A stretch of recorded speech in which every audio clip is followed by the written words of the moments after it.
E quando a gente pisca, já é quarta-feira, gente. De novo, já é quarta-feira, dia de quartas séries aqui no canal Ler Até Amanhecer. Eu sou a Joyce Rodrigues e sejam todos muito bem-vindos. Bom, gente, eu vou trazer hoje pra vocês na verdade, um documentário que acaba virando um caso, né? Mas o negócio é o seguinte, esse caso, qual que é a cereja do bolo? Ele não é uma história, eles são diversas histórias dentro de uma única história. O negócio envolve até o convencimento de pessoas de que elas não são humanas, elas são alienígenas. E tudo isso vindo na mão de um psicopata, um único psicopata. Então a gente vai entrar numa época que é 1972, que é quando tudo vai acontecer, e vocês vão ficar de cara, porque eu fiquei de cara. Claro que vão ter assuntos, por isso também eu acabei demorando um pouco para trazer esse documentário, mas agora é final de ano, então acho que eu vou me dar aí esse presente, vamos ver qual será a decisão do nosso querido YouTube, mas eu vou precisar podar, né, ali conscientemente algumas palavras, porque sabemos que não podemos falar assim tudo o que queremos. Eu vou contar essa história, mas é como eu tô dizendo para vocês, o entorno é mais sério, acho que do que tudo, assim, porque é a construção de um palco para um psicopata. É um dos documentários talvez mais absurdos do ano, assim, sinceramente. Então fiquem até o final, se vocês estão aqui, deixem um like de vocês logo agora no começo do vídeo, é bem importante, porque senão o YouTube não entrega vídeo, ainda mais agora, final de ano tá caindo tudo, porque é final de ano, então as pessoas estão de férias, mas eu não tô trabalhando, então deixa o like de vocês para me ajudar, comenta aí um emoji, alguma coisinha só para ajudar no engajamento, compartilha também. E também, gente, me sigam nas redes sociais, no @Joyce Rodrigues Oficial, que por lá sempre notifico vocês quando sai vídeo novo e assim vocês não perdem nada, porque, mais uma vez, o YouTube não tá notificando todo mundo, o pessoal tá reclamando bastante, tá? Então agora eu vou chamar a vinheta e a gente já começa. Então, Penny e Jack, vinheta. Bom, Sequestro à Luz do Dia é um documentário que está disponível na Netflix. E ali ele tem mais ou menos 1h30, mas é 1h30 de fazer você virar a cabeça. Porque o que acontece? Virar a cabeça tipo mesmo a menininha do Exorcista. Porque, gente, é muita coisa ao mesmo tempo. É uma pessoa só que parece que essa pessoa se multiplica, sabe? Ela vira um polvo e de repente ela fica com os tentáculos pegando as pessoas. A coisa é muito séria. Veja bem. 1972, numa comunidade chamada Pacatello, acho que é em Idaho, a família, na verdade, ela vai colocar o inimigo dentro de casa. Ela vai basicamente pegar com as mãos. Porque o que acontece? Sabemos que ali, né, Utah, aquele pedacinho ali que é o famoso cinturão da Bíblia, né, nos Estados Unidos. Normalmente, até mesmo a religião dos Mormons, né, a igreja dos Mormons, tem muitas igrejas dos Mormons. Eu não estou falando daquela FLDS, não, eu tô falando de igrejas comuns, da Igreja dos Mormons. E tem muitas comunidades ali, normalmente, né, a Igreja dos Mormons, ela é o pilar da comunidade ali naquela região. E não era diferente em 1972. O pai, a mãe e as 3 filhas estavam na igreja quando de repente surge um homem chamado Robert B. Bertold. O Robert B. Bertold, ele vai ser chamado ali futuramente de B, e é assim que a gente vai chamar ele agora, daqui pra frente. Ele era casado com uma mulher chamada Gail, e ele também tinha 5 filhas, e ele tinha acabado de chegar nessa comunidade.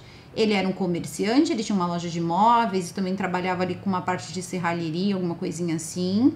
E do lado da loja dele, bem ali do ladinho, tinha a loja de flores da família Brogger. E a família Brogger, ela era essa família que eu falei pra vocês, das 3 filhas, pai e mãe. Esse pai e mãe seria também o Robert, então também é um Bob, por isso nós vamos utilizar ali o B, e talvez foi por isso também que eles decidiram utilizar apenas o B, né, para não ter essa confusão com o pai.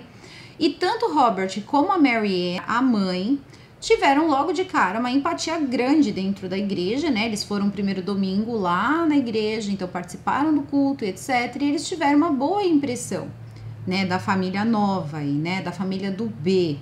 Então eles tinham filhos de idades próximas, né? Era um casal e tal. E rapidamente as famílias se uniram, viraram melhores amigas. Porém, o que vai acontecer é o seguinte: o B, ele vai criar uma fascinação pela filha mais velha do casal, a Jen, que futuramente ele vai apelidar de Dolly. E acontece o seguinte, ele vai ter uma facilidade imensa de bater fotografias de várias formas ali da garota, mas ainda assim todas, né, com roupa. E aquilo vai se tornando estranho. Ela tinha 9 anos nessa época E ele já escrevia cartas de amor ali, que depois vão ser descobertas, como se estivéssemos falando de uma mulher. Ela seria a mulher mais linda que ele já viu. Gente, 9 anos, tá? Eu acho que agora vocês já conseguiram entender o problema dele e por onde isso aqui vai entrar. Qual é o rumo, né, disso aqui tudo. Só que não é só isso, não. A coisa piora muito. Por quê? Vai existir um momento em que essas fotografias vão parar de ser só fotografias. Ele vai dizer primeiro para o Robert um dia, eles vão estar passeando, porque ele estava chateado com a família dele, com a Gale e tal, e ele leva, né, então o B para dar uma volta. Nessa volta os dois começam a conversar e ele diz pro Sr. Robert que ele está naquela situação, né, ele está um pouco excitado. E aí ele pede ajuda, né, pro pai da Jen, que ajudasse ele a se aliviar. Depois disso, eles acabaram começando um relacionamento ali, né? Vamos colocar ali extraconjugal, tanto um quanto o outro. E nunca tinha passado pela cabeça do Robert que alguém poderia descobrir aquilo. E muito menos ele disse que tinha tido contato com aquele tipo ali, né? De relação, de sexualidade, enfim. Só que aquilo se tornou um segredo na mão de um psicopata, porque afinal de contas, se isso fosse ali avisado, contado, manifestado, em uma região onde as pessoas nem não se divorciavam, a vida, né, do pai dessas meninas estava ali no calvário. Depois ele vai partir para a mãe. Então o que ele vai fazer? Um dia ele vai estar lá na loja dele de móveis e vai dizer assim, olha, vai ligar para Mary Ann, né, a mãe das meninas, e vai dizer o seguinte... Então, a minha mulher, a Gale, eu não trouxe meu almoço. Você não podia trazer um sanduíche, por favor, pra mim? Ela achou aquilo estranho, mas parece que de uma forma estranha também, ele conseguia convencer as pessoas a fazer tudo o que ele queria. E ela foi levar o sanduíche. Só que daquele sanduíche, uma conversa foi levando a outra, que foi levando a outra, que foi levando a outra, e os dois acabaram se beijando. Conclusão, ele tinha alguma coisa para falar da mãe e ele tinha alguma coisa para falar do pai. Então ele estava caminhando por onde? Território seguro, porque afinal de contas ele sentia como? Eu tenho os dois na minha mão. E de fato ele tinha. Por quê? No dia 17 de outubro de 1974, ele vai pegar, então, vai aparecer na casa, né, da Mary Ann e vai falar que vai levar a Jen para andar de cavalos. Ele tinha 40 anos, tá? E a Jen nessa época tava com 11 para 12 anos. E ele vai falar o seguinte, olha, eu vou levá-la para andar a cavalo. A Mary Ann ficou, ela precisa ir para aula de piano, tentando dar uma desculpa, e a escola. E parece que o marido dela, o Bob, ele já tava meio incomodado também com essa atenção especial que, né, o B estava dando para a Jen. E aí a Jen acaba pedindo, implorando para ir. E a mãe acaba dizendo, olha, só volta antes do seu pai chegar. Só que o que vai acontecer é o seguinte, 3 semanas vão se passar e cadê a Jen? 1 dia, 2 dias, 3 dias, 4 dias, 5 dias, a Gale, esposa do B, já estava na casa da família Burger e a Jen desaparecida e ela com o marido dela desaparecido, pensando que tinha acontecido alguma coisa séria, até que eles decidem, porque logo ali de bate pronto, a Gale queria chamar a polícia, porém a Mary Ann disse não.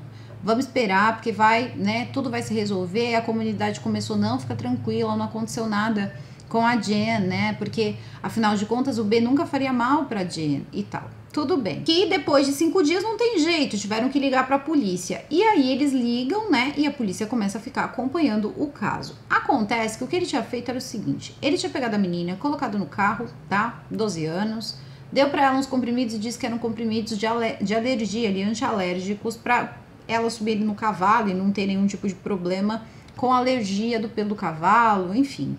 E ela tomou esses comprimidos. Só que aí a coisa tava assim, bem diferente, porque ela não lembrava de nada, ela estava num lugar, e esse lugar ela estava amarrada, e ela tinha do lado um rádio. Eu quero que vocês prestem muita atenção nisso. Esse rádio falava com uma voz, sabe do ET Bilu?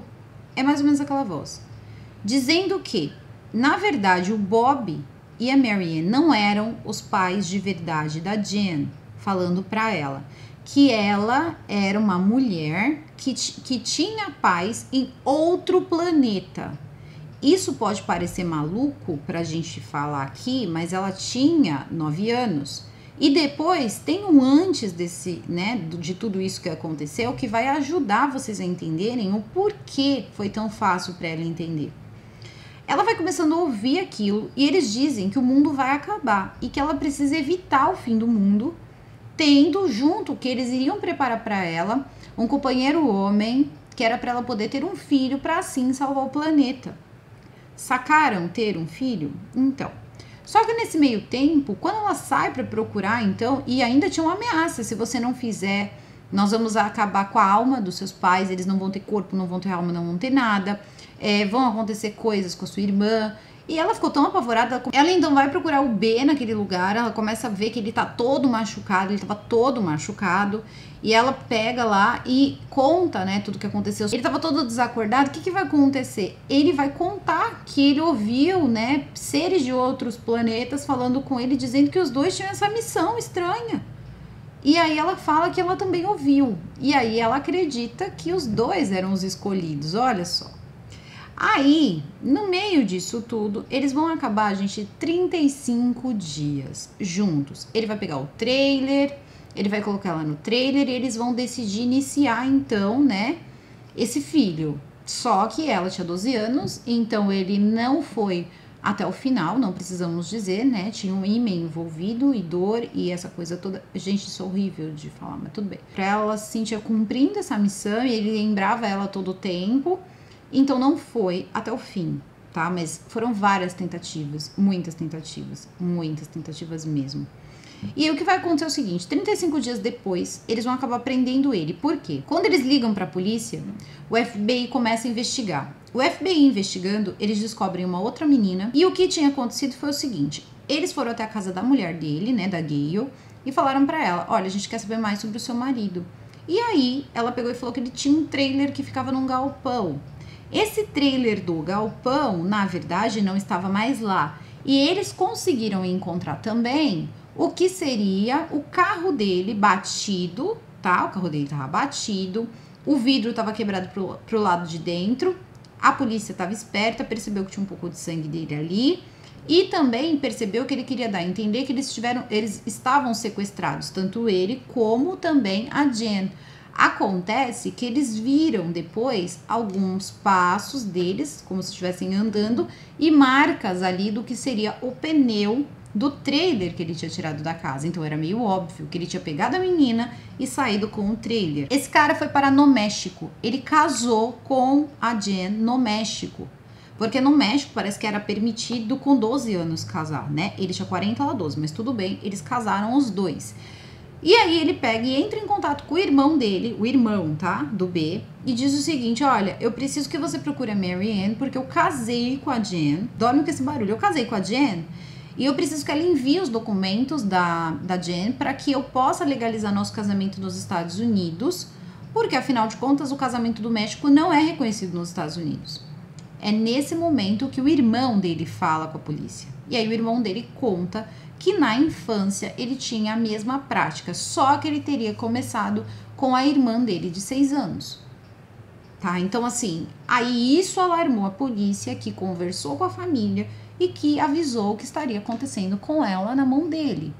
Só que os dois estavam com o rabo preso com o B. Então, quando ele é preso no México, 35 dias depois, a menina estava com uma lavagem cerebral tão grande que ela não queria deixar ninguém encostar no B. Ela ficou na prisão, ali esperando ele, né? A família foi buscá-la. E eles chegaram lá, o pai e a mãe, e ele teria dito que ela tinha 4 coisas que ela não poderia falar sobre, que seria a missão, e tinha os nomes lá, Tana e Tena, que seriam os 2 alienígenas que teria falado com eles, não podia falar sobre eles, sobre a missão, que envolvia, obviamente, as tentativas de ter um bebê humano, se é que vocês me entendem, e também não era para ela ficar próxima ao pai, era para ela evitar o pai. E ela já foi no avião extremamente irritada porque o FBI foi chamado. Ela começou, e ele também disse para ela, só um adendo, ele disse também para ela dizer que ele não sequestrou ela, que eles teriam estendido as férias e que ela teria ido por vontade própria. Então ela foi já no avião contando para a mãe algumas coisas. O pai já sabia do casamento do México, sabia que teriam mais problemas, até que a Mary Ann virou para ele e falou o seguinte: bom, pelo que eu tô vendo aqui, os problemas vão um pouco além. Então, quando eles chegaram, né, finalmente nos Estados Unidos, eles tiveram que passar ali por um outro processo. Um policial estava doido para prender ele, mas ele iria de fato a julgamento por sequestro. Então, o que acontece? Eles vão transferir do México para os Estados Unidos para que a justiça americana resolvesse. E aí, precisava muito da família da Jen para poder, né? Eles eram os adultos. Só que acontece que, quando todo o processo ele vai se iniciando ali, né? Que ele vai para um julgamento por sequestro da menor e tal. O que vai acontecer é que a família vai começar a conversar com ela. E ela vai dizer que os dois estavam ali tentando fazer algo bom. E esse algo bom é entendido pela mãe. E eles a levam ao médico, onde, né? O médico diz que, de fato, o ímen dela não foi rompido. Então, né, não aconteceu ali nada, né, que fosse, pelo que eu entendi, porque assim, obviamente aconteceu, mas assim, pelo que eu entendi, a preocupação seria a gravidez. Foi o que eu entendi, porque parece que estava tudo bem, como se, então isso aí não configura nada, né? E aí o que eles fazem é o seguinte, a polícia disse o seguinte, olha, eu não quero mais, falou pro B, tá? Não quero mais a sua família perto da outra família e nem a outra família perto da sua família. Que corta isso, quebra. Só que isso não aconteceu. Não aconteceu mesmo. Ele telefonou, tá? E disse, ou vocês vão lá, retiram a queixa, vocês assinam aqui algumas declarações de que vocês me deram permissão para levar a Jen, ou eu vou contar para todo mundo que você não é o homem que você diz ser, que você tem uma relação comigo. E isso ia acabar com a reputação do pai da Jen naquele momento. E a mãe com medo que ele ainda contasse que os dois tinham se beijado. Quer dizer, eliminou pelos dois lados. E que é real, na minha opinião, os dois estavam preocupados com a reputação deles. Eles não estavam muito preocupados com o que tinha acontecido com a Jen, não. Porque prontamente eles foram, sim, até um cartório, retiraram ali, fizeram umas declarações, registraram, depois tiraram, né, ali a queixa e o cara saiu de boa. Eles iam ainda assim fazer um julgamento, mas as testemunhas desapareceram. Então não tinha como o julgamento foi adiado. Acontece que a comunidade aí sim pegou pesado, falou, caramba, ele sumiu com a tua filha há 35 dias, você vai deixar o cara sair assim? E eles quietos, porque eles não sabiam o que o B sabia sobre a vida deles. E a Jen tava pagando por isso, porque, gente, por que isso tudo começou? Quando ele teve esse desvio, né, então ele teve essa coisa da menina, dos 35 dias e tal, que vai acontecer que ele vai procurar ajuda, ele vai assumir, né, que ele tem esse probleminha. E aí o que vai acontecer é que ele vai procurar uma ajuda, vai procurar um psicólogo e fazia parte da terapia. Olha o papo, como é que alguém deixa uma coisa dessa acontecer depois do que já aconteceu? Fazia parte da terapia dele, tá? Estar próximo a crianças. Se ele não poderia ficar próximo às crianças. Por isso que quando acontece os 35 dias, as meninas estavam acostumadas, mas no fundo a Jen estava mais acostumada, porque ele já vivia na cama dela, ele já dormia na cama dela, com o consentimento dos pais, porque eles diziam que fazia parte da terapia dele, eles estavam ajudando ele, e eles nunca imaginaram que alguma coisa poderia estar acontecendo ali. Isso, ela dormiu na casa dele por 4 vezes por semana, por simplesmente, gente, 6 meses. Assim, era muito tempo, já tinha acontecido. Esse de dormir na casa foi pós os 35 dias. Esse que ele dormia com a menininha, né, na mesma cama e tal, foi um pouco antes. Mas ele já tinha um rádio, onde esse certo médico, alguém deu para ele umas fitas de reprogramação neurolinguísticas. Gente, era uma porrada de coisa, meio que lavagem cerebral mesmo. Então, assim, ela ia se afastando e o comportamento dela foi mudando. Ela já não reconhecia as irmãs como irmãs ou a mãe como mãe, porque afinal de contas ela era filha de 2 alienígenas e ela acreditou nisso, acreditou por muitos anos. O que vai acontecer, gente, é que no meio disso tudo, ele vai conseguir fazer ela se apaixonar por ele de uma forma que ela escrevia cartas de amor para ele, porque ela tinha medo, ela dizia que eles tinham que completar a missão, porque senão o mundo ia acabar. E eles tinham um prazo limite, parece que era até ela fazer 16 anos. Isso foi se intensificando de uma forma tão terrível que no meio disso tudo eles começaram brigas, começaram discussões. Eu sei que o segredo do pai e da mãe acabaram sendo revelados, Os dois acabaram tentando se divorciar. Ele tentava jogar com um, tentava jogar com o outro. Ele começou a ter um caso também com a mãe da Jen. Então a mãe da Jen achou que ele estava apaixonado por ela e que queria ficar com ela e que o marido dela era gay.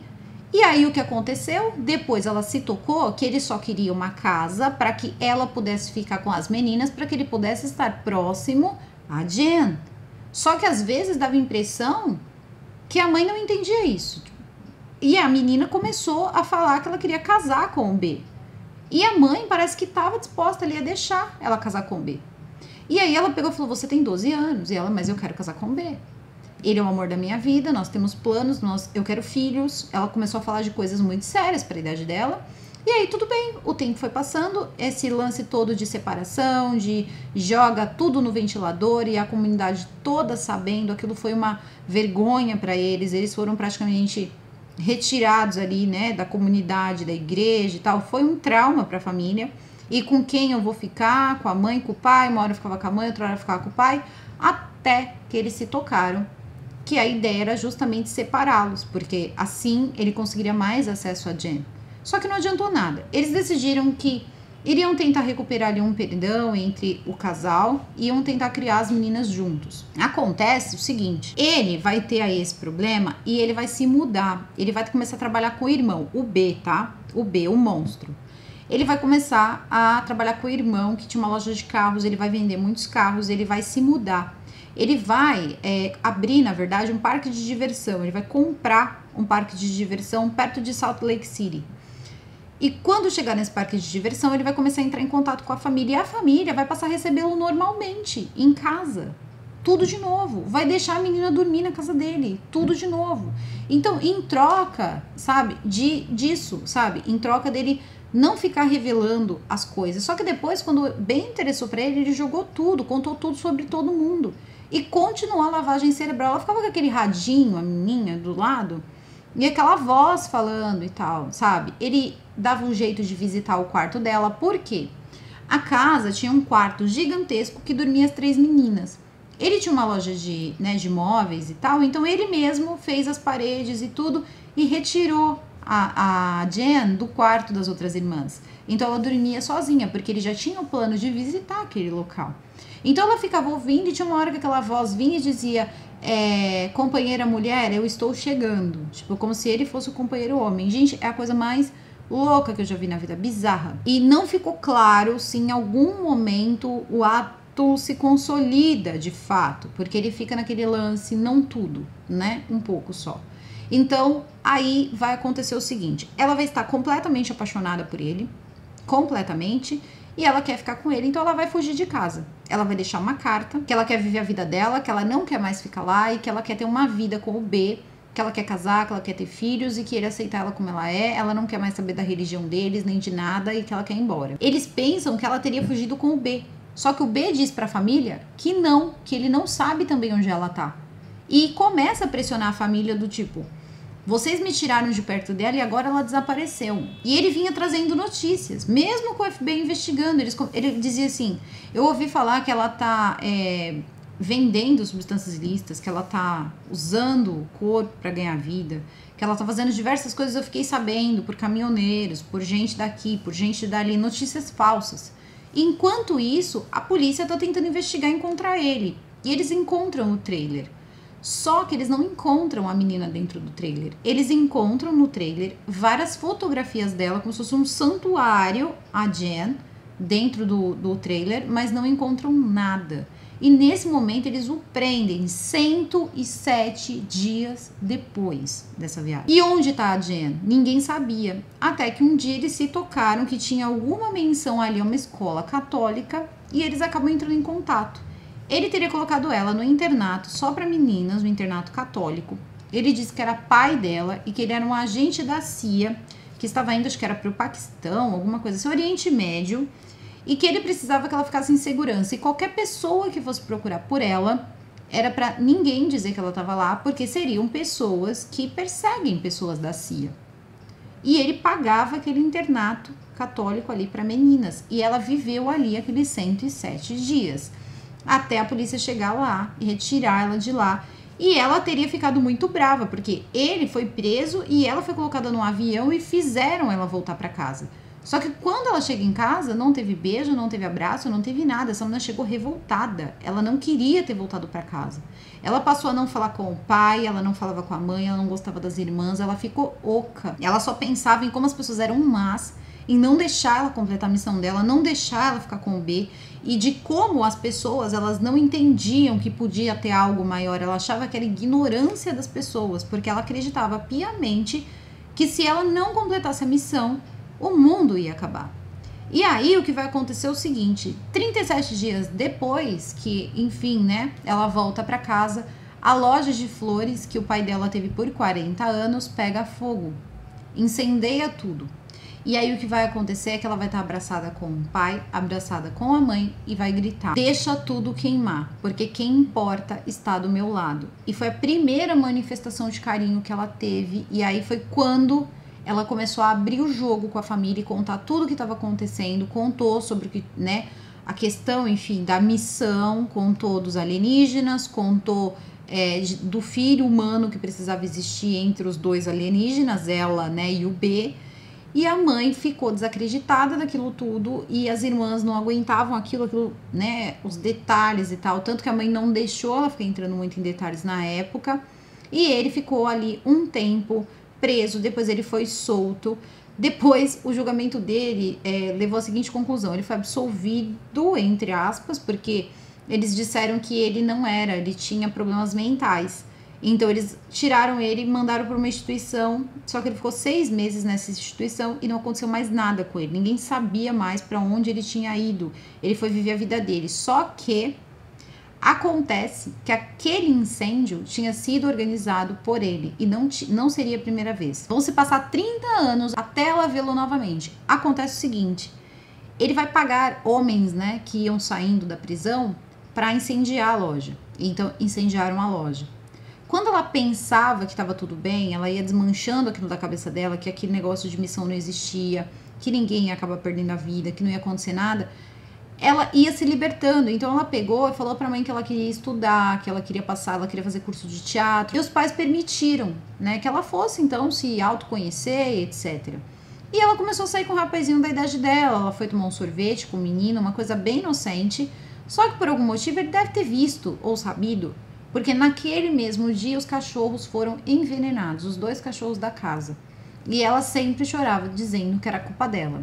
E aí a mãe chora dizendo: fui eu que deixei ele entrar dentro de casa. E o pai chora dizendo: fui eu que confiei nele, então a culpa é minha. E a culpa acaba sendo de todo mundo. A questão é, os anos eles vão se passando, não é falado se a Jen, ela casou ou não.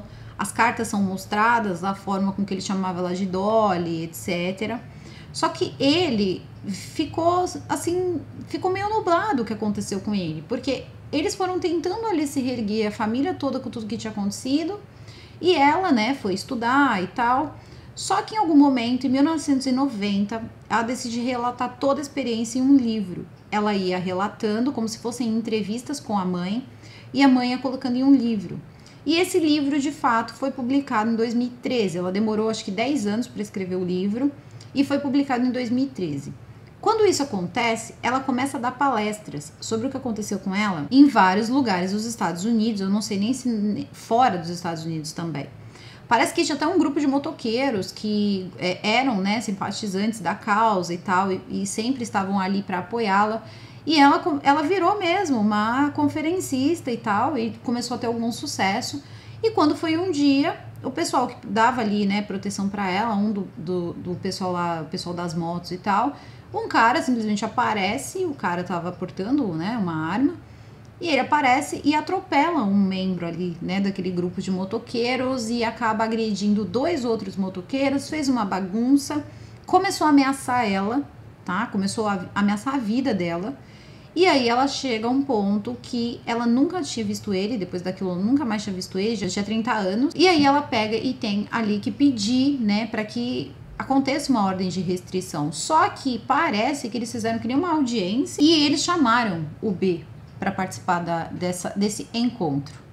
E lá ela debatia o porquê ela queria ordem de restrição e ele começou a fazer ali um contrário a ela. Porque ele virou para ela e disse assim: vem cá, tudo que você diz naquele livro é mentira, tudo que você fez porque você quis.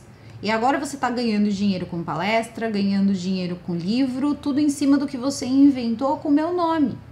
Ela virou e falou pra ele que não, que aquilo tinha acontecido. E aí ele virou e falou assim: então eu sinto muito que você se sinta dessa forma. Ela virou pra ele e falou: não, se você de fato sente muito, então vá pra uma penitenciária e cumpra os anos de prisão que é devido a você. E ele vira e chama ela de interesseira e diz que de fato o que ela quer mesmo é fazer um filme, e que ele já tinha visto ela dar uma entrevista na BBC dizendo que ela iria, na verdade, fazer um filme. Ela vai e faz um contraponto e diz o seguinte: que isso é uma vontade sim que ela tem, mas que ela não tinha negociado ou feito absolutamente nada, e que ele não tinha nada a ver com isso. Bom, a ordem de restrição foi dada, ele também passaria ali por alguns julgamentos, tinham encontrado também outra menina, tinha outras garotas na jogada e tal. Ele passaria por um julgamento. Acontece o seguinte: a ordem de restrição foi dada até o dia da morte dele, tá? Então ele não poderia chegar perto da família até o dia que ele partisse, enfim. Só que no primeiro julgamento eles começaram lá, né, pegou uma pena porque tinha suspeita do incêndio da loja, agressão e tal, e ele disse que não importava qual era a pena que ele ia pegar, porque ele não ia ouvir. Depois que terminou o julgamento, eles já estavam pensando em quanto tempo ele pegaria de cadeia. Ele simplesmente pegou vários comprimidos, misturou com licor e ingeriu, e dessa forma ele acaba com a vida dele. Então, ele nunca pagou por isso, terminou como ele viveu, como um covarde, porque ele foi pura covardia, ele não queria segurar o resultado do que ele tinha feito. Então, em algumas vezes, essa atitude, ela é muito covarde, porque isso tira das pessoas ali, pelo menos, né, a decência de ver alguma justiça sendo feita. Acontece que talvez tenha sido melhor, porque ele nunca parou, não pararia, e tem mais, tá? Ela depois, né, a Jen, ela já adulta, uma mulher, tá? Hoje em dia isso, foi investigar alguns casos que passaram pela vida dele, e ele tinha sim sido condenado, né, por causa de uma menina. Sabe quanto tempo de cadeia ele pegou? 1 ano. Então, que diferença ia fazer? Quanto tempo? Quando ela começou a falar sobre isso, diversas meninas apareceram para falar com ela, muitas mesmo. E aí foi que ela encontrou essa única moça que eles deram para ele uma pena aí de 1 ano. Não foi falado o que foi feito dos filhos dele, da esposa, se ele continuou com ela ou não. Acontece que ele terminou essa vida dele dessa forma. Então, ela vive a vida tentando esquecê-lo. Assim como ela diz, né? Eu vivo a vida tentando esquecer que aquilo existiu, que ele existiu. E aí a gente se pega pensando que ele é a pessoa que você mais pensa de todas as outras pessoas. Então, a cabeça dela ainda é uma cabeça complicada. Ela demorou em torno de 20 anos, tá? Eu já tinha uns 20 anos já, quando ela se tocou que não ia acontecer mais nada, que não ia terminar o mundo, que não ia vir ninguém. Ela se escondia, ela tinha comportamentos estranhos, porque ela estava crente que aquilo aconteceria. A família tentou se reerguer, né? Recobrando ali, né? Pai e mãe tentando se juntar, tentando recobrar algum tipo de confiança, equilíbrio e tal. Vivem todos juntos hoje em dia, mas ninguém sabe em qual condição, como essas meninas cresceram e superaram tudo isso. E hoje ela é uma das pessoas aí que tem um nome aí a zelar dentro, né, desse cenário todo aí que envolve este assunto. E eu achei muito interessante a forma com que tudo isso foi passado, porque ele fez com que aquilo fosse um jogo interessante, mas são elementos, caramba, que eu sempre vejo quando você fala de psicopatas, quando eles escolhem uma vítima. E é aquilo que uma vez eu disse, né, que normalmente a gente percebe que o que eles não podem ter, eles destroem, e é justamente isso. Então, ele escolheu ter a Jen, ele ia destruir todo o resto se fosse preciso, incluindo as irmãs dela. Então ele começou com os pais. Agora, muita gente pode se colocar pensando da seguinte forma, que eu não vou mentir, no primeiro momento até pensei, a família foi conivente, deixaram várias vezes, não desconfiaram em nenhum momento. Mas aí você olha e você percebe que esse tipo de pessoa, que também é um psicopata, assim, clássico, o poder pessoal deles convence qualquer tipo de pessoa. Então não tem jeito. E eles conseguem de várias formas, tanto na lábia, como colocando você em situações onde eles sabem e ninguém mais sabe. E o que eles sabem, que são segredos, se for colocado à tona, é o fim da sua vida. Então você tá sempre na mão deles. Ou você tá psicologicamente na mão deles, ou você está mesmo na mão deles em questões práticas. Então é muito difícil se livrar desse tipo de pessoa.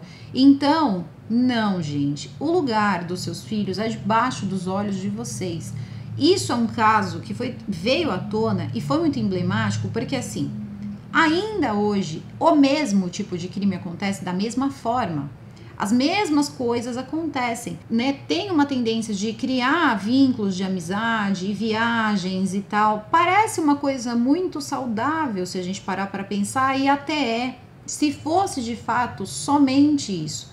E as crianças até hoje têm algum certo problema em saber até mesmo se o que está acontecendo com ela é uma coisa séria a ser contada para os pais. Então esse limite tem que ser quebrado, as coisas precisam ser explicadas para quando isso acontecer, o seu filho virar para você e falar, olha, ô mãe, do lado da minha cama tem uma caixa e um ET falar comigo. Então, não ridicularizar a criança quando são assuntos que para você parece bobo, mas você não sabe onde ela quer chegar com aquilo. Talvez é um contexto, ela chegar e falar, olha, um alienígena tá falando comigo, de repente um levar da menina até para um psiquiatra. Mas seria bom, alguma coisa ali teria saído. E eles teriam sabido o que estava acontecendo. Se é que não sabiam, mas é aquilo. Estar na mão de um psicopata, estar na mão de um psicopata. Então assim, foi a reputação, a mãe, o pai, filha. Ele fez tudo o que ele quis e ele saiu na boa. Quem vê esse título não imagina essa história. Então eu achei sim que no caso ali poderiam até ter feito mais um episódio, quem é que sabe. Mas eu super recomendo esse documentário, principalmente se você tem filhos, tá? Então assim, sim, tá super recomendado. E também se você desconfia que algo assim possa estar acontecendo na sua vida com seus filhos ou que tenha acontecido, porque também é importante, ninguém precisa saber, não custa se informar. Tentei trazer o máximo de informação possível sem acabar, enfim, chocando, que é o mais importante. Para mim é o mais importante. A mensagem precisa ser passada. Os detalhes eu falo com adultos e eu sei que vocês sabem muito bem do que nós estamos falando. Conta aqui pra mim o que vocês acharam desse documentário, gente. Conta o que vocês acharam dessa análise, dessa história. Se ficaram até aqui, coloca se ficou tudo claro pra vocês. Se tiverem alguma pergunta, podem deixar nos comentários. Coloquem bastante a opinião de vocês sobre isso, porque é uma discussão que vale a pena e tá tão em pauta, mas tão em pauta. Só que tudo tem que ser assim, trocando palavras, porque senão a gente nunca consegue comunicar esse tipo de coisa, né? Esse tipo de acontecimento, de evento, de crime. O caso vai ficando por aqui, eu vou ficando por aqui, aguardo vocês nos comentários. Esse foi o último Quarta Séries do ano, gente. Desejo a todos vocês um feliz ano novo. Nós nos vemos em 2022, talvez um pouquinho antes, videozinho surpresa, quem é que sabe. Super beijo pra vocês e até o próximo vídeo. Fui!